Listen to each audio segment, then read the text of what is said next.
Di handphone ada aplikasi namanya Melolo kah? Itu menampilkan banyak film drama-drama singkat tentang kehidupan.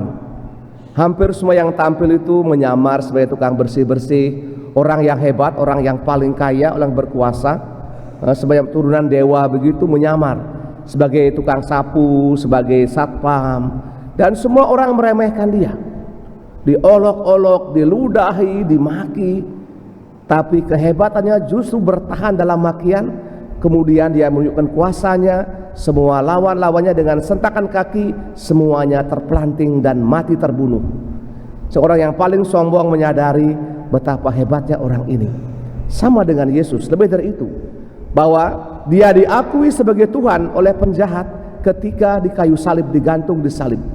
Ketika bait Allah dia punya tiret terbelah dua.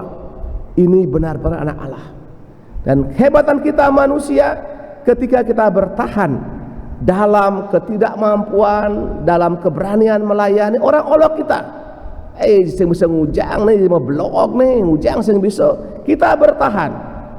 Dan akhirnya kita buktikan bahwa kita lebih dari itu, maka orang yang mengolok akan diam dan malu sendiri. Semoga kita kalau mau menjadi besar tentu harus punya sumbernya. Tidak bisa bertahan dalam penderitaan kalau kita tidak punya pegangan.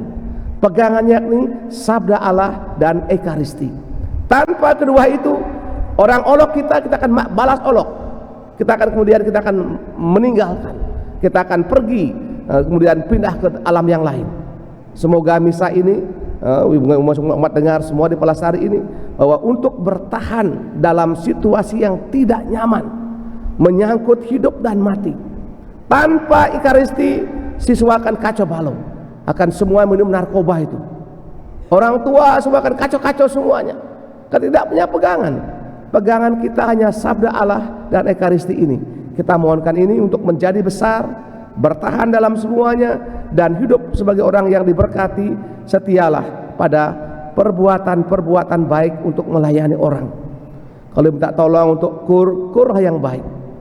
Kalau belum tak tolong untuk dirigen, pelajari dirigen agar kita benar-benar dirigen itu benar-benar memberikan suatu nyaman sehingga yang nyanyi juga senang.